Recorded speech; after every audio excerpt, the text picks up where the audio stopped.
महिला पहलवानों के यौन उत्पीड़न के बहुचर्चित मामले में दिल्ली की राउज एवेन्यू कोर्ट ने भारतीय कुश्ती महासंघ के पूर्व अध्यक्ष और बीजेपी के पूर्व सांसद ब्रजभूषण शरण सिंह को बाइज्जत बरी कर दिया है। Additional chief judicial magistrate Ashwini Pawar ने सबूतों के अभाव में ब्रजभूषण शरण सिंह और सह आरोपी विनोद तोमर को सभी आरोपों से मुक्त कर दिया है। फैसला आने के बाद ब्रजभूषण सिंह जब कोर्ट से बाहर आए तो उनके चेहरे पर राहत और आत्मविश्वास साफ झलक रहा था। उन्होंने मीडिया के सामने दो टूक कहा, मैंने पहले ही दिन कहा था अगर एक भी आरोप साबित हुआ तो मैं फांसी पर लटक जाऊंगा। आज सत्य की जीत हुई है और ये मेरे खिलाफ एक सोची समझी साजिश थी। इस पूरे मामले की शुरुआत साल 2023 के शुरुआती महीनों में हुई जब देश के नामचीन पहलवान विनेश फोगाट, बजरंग पुनिया और साक्षी मलिक दिल्ली के जंतर मंतर पर धरने पर बैठ गए थे।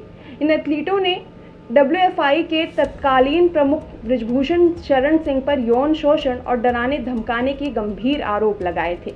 खेल मंत्रालय से लेकर सड़कों तक कोहराम था। दबाव बढ़ने के बाद दिल्ली पुलिस ने SIT का गठन किया और लंबी जांच के बाद 1500 पन्नों की चार्जशीट कोर्ट में दाखिल की। इस चार्जशीट में IPC की धारा 354, 354A, 354D और 506 के तहत आरोप तय किए गए थे।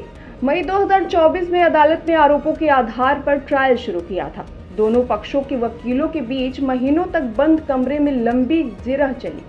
शिकायतकर्ताओं की ओर से वरिष्ठ वकील रेबेका जॉन ने पक्ष रखा, जबकि बचाव पक्ष की ओर से राजीव मोहन ने दलीलें पेश की और आखिर में आज राउज एवेन्यू कोर्ट ने ये फैसला सुनाया कि अभियोजन पक्ष वो ठोस सबूत पेश करने में नाकामयाब रहा जो इन गंभीर आरोपों को साबित कर सके।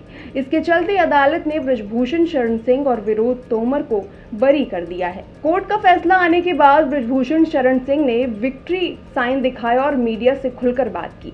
उन्होंने कहा कि उनका ये विश्वास पहले दिन से था कि जिस दिन मेरे ऊपर पहला आरोप लगा था मैंने उसी दिन कहा था अगर मुझ पर लगे आरोप साबित हो गए तो मैं खुद फांसी लगा लूंगा। आज अदालत ने मुझे बाइज्जत बरी कर दिया है। ये मेरे समर्थकों, न्याय व्यवस्था में भरोसा रखने वाले हर शख्स की जीत है।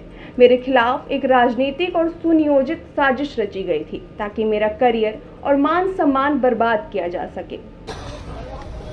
जिस दिन यानी 18 जनवरी 2023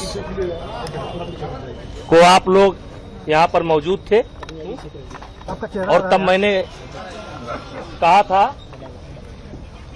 ये एक साजिश है, षड्यंत्र है और अगर मेरे ऊपर कोई आरोप सही पाया जाएगा तो मैं स्वतः फांसी पर लटक जाऊंगा।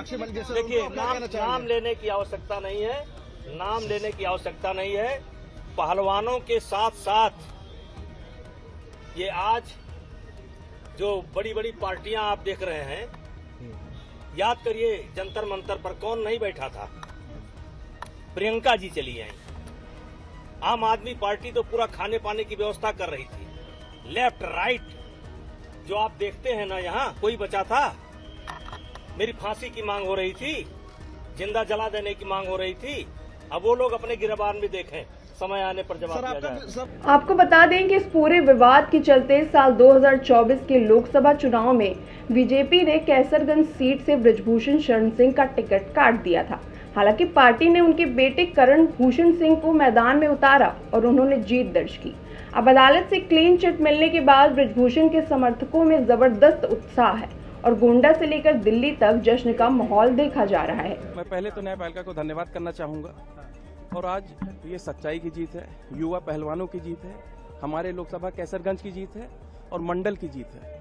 और जो इस सच्चाई में हम लोग के साथ रहे, मैं उन सबको धन्यवाद करना चाहूँगा कि आपने हमारे पर भरोसा रखा और आज हम पूरे देश के सामने मजबूत होकर खड़े हैं।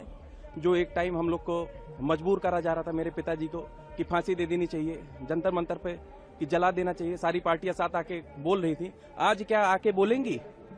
आज क्या आके बोलेंगी कि आपके पर जो हुआ गलत हुआ, जिसका उनको भुगतान करना पड़ा, बैठना पड़ा? चलिए भैया, ये भैया मैं मीडिया पे कुछ नहीं बोलना चाहता, लेकिन मैं आज मैं खुल के बोलना चाहता हूँ कि मीडिया को एक चीज सोचना चाहिए कि हमारे भी परिवार में माँ है, बहन है, बहू है। जब आप किसी आदमी को रेपिस्ट बना रहे हैं तो उसके घर में उसकी बहू या उसकी बेटी को क्या महसूस हो रहा है? या उसके बेटे के ऊपर क्या महसूस हो रहा है, क्या वो मुझे नजर दिखा सकते थे या मैं उनको फेस कर सकता था? ये मीडिया जाने, आज ये उनके ऊपर बहुत बड़ा सवाल बन रहा है। कानूनी जानकारों का मानना है कि आपराधिक मामलों में संदिग्ध दायरे से परे सबूतों का होना अनिवार्य होता है। कोर्ट ने पाया कि पेश किए गए बयानों और सबूतों में पर्याप्त विरोधाभास और विसंगतियां थीं, जिसके आधार पर सजा मुकर्रर नहीं की जा सकती थी। हालांकि इस फैसले के बाद महिला पहलवानों और उनके समर्थकों की ओर से अभी तक कोई प्रतिक्रिया सामने नहीं आई है।